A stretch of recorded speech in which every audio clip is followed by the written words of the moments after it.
রাজধানীর সর্ববৃহত্তম পাইকারি মার্কেট থেকে আজকের পেঁয়াজ, রসুন, আলুর পাইকারি বাজার তালিকা। আমাদের সাথে যুক্ত আছেন ব্যবসায়িক সজীব। আসসালামু আলাইকুম। ওয়ালাইকুম আসসালাম ওয়া রাহমাতুল্লাহি ওয়া বারাকাতুহু। কেমন আছেন? আলহামদুলিল্লাহ, আল্লাহ তাআলা আপনাদের দয়ায় ভালো আছে। শুরুতে আপনার নাম জানতে চাই। আমার নাম মোহাম্মদ মুমিনুজ্জামান সজীব। আমি আসিফ বাণিজ্যালয় থেকে বলছি। আচ্ছা, শ্যামবাজারে ব্যবসা করছেন। এই বাংলাদেশের সর্ববৃহত্তম পাইকারি মার্কেট কেমন বুঝতেছেন, কেমন লাগতেছে? আলহামদুলিল্লাহ, খুব ভালো। যাক আলহামদুলিল্লাহ, যেহেতু ভালো লাগতেছে। কিন্তু প্রতিষ্ঠানগুলো কেমন চলছে? আলহামদুলিল্লাহ। আচ্ছা, শহরের বাজার আর গ্রামের বাজার তো একরকম হবে না। না, আচ্ছা, শহর শহর একটা আর হচ্ছে গ্রাম একটা, তাই না?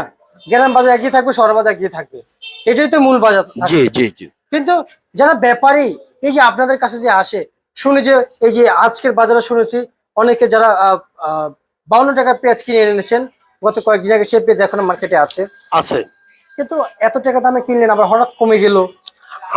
আমদানি বেশি হয়েছিল, বাজার কমছে। এখন আবার বাড়ছে। আমদানি কমে গেছে, বাজার বাড়ছে। আচ্ছা আচ্ছা আচ্ছা, মানে আমদানির উপর আমরা ডিপেন্ড হচ্ছি। জি। আমরা আমরা তার মানে কারোর উপর নির্ভরশীল নই, আমদানির উপর নির্ভরশীল আমরা। আমদানির উপর নির্ভরশীল। তার মানে আমরা অমুকের উপর ভরসা করে থাকবো যে না, আজকে আপনি বাজার বাড়িয়ে দেন, কালকে আমরা বাড়তি দামে বিক্রি করব। কোনো সুযোগ নাই, সুযোগ নাই, কোনো সুযোগ নাই। তার মানে আমরা একটু আমদানি রপ্তানির উপর নির্ভরশীল। জি। আচ্ছা আচ্ছা আচ্ছা। অন্তত এই নিত্য প্রয়োজনীয় পণ্যের বাজারের ক্ষেত্রে আজকের চলমান বাজারে এই রসুন যেটা ন্যায্য বাজার দামে বিক্রি চলছে, সেটা কত বিক্রি চলছে? আজকে বিক্রি করছি সর্বনিম্ন 65 টাকা, আর সর্বোচ্চ বিক্রি করছি 75 টাকা। আচ্ছা, রসুন। জি। রসুনের দাম কত টাকা হলে কৃষকের জন্য ন্যায্য হবে? ন্যায্য আপনার 75, 70, 80 টাকা হলেও ন্যায্যই হবে, কারণ রসুনে কৃষক টাকা পাচ্ছে। আচ্ছা আচ্ছা আচ্ছা, রসুন কৃষক টাকা পাচ্ছে। গত বছর তো রসুনে কৃষক টাকাই পায় নাই, এখন তা পাচ্ছে। এখন তা পাচ্ছে। আচ্ছা আচ্ছা আচ্ছা, বুঝতে পারছি। আপনি তো, আপনার কাছে কেমন মনে হয় কত হলে ভালো হয় কৃষকদের জন্য? এই ধরেন 75, 80। 75 আসলে ভালো হয়। ভালো হয়, চলবে কৃষক। পেঁয়াজ বাজারে কত বিক্রি চলছে? বাজার বিক্রি চলতেছে নিচে 35, উপরে 38 টাকা। আচ্ছা, এই পেঁয়াজের দাম কৃষকের জন্য কত হলে ভালো হয়? আপনার 50। 50। আলুর বাজার কত চলছে? 10 টাকা থেকে 12 টাকা। এটা তো মার্কেটের বাজার না?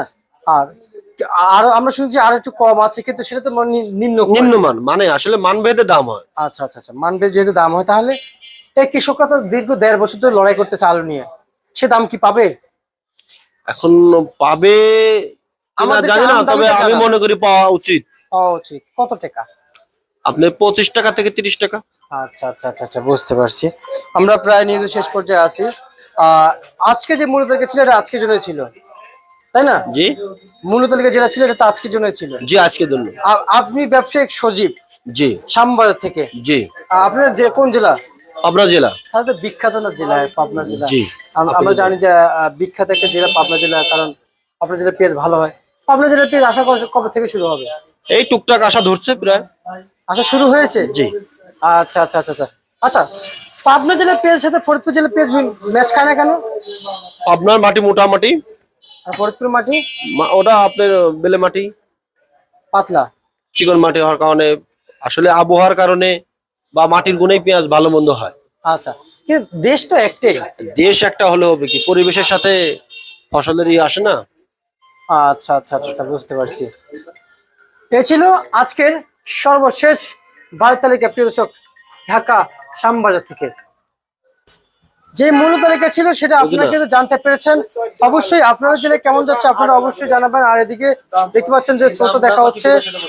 প্রিয় দর্শক, আজকের সর্বশেষ বাজার তালিকা ঢাকা থেকে।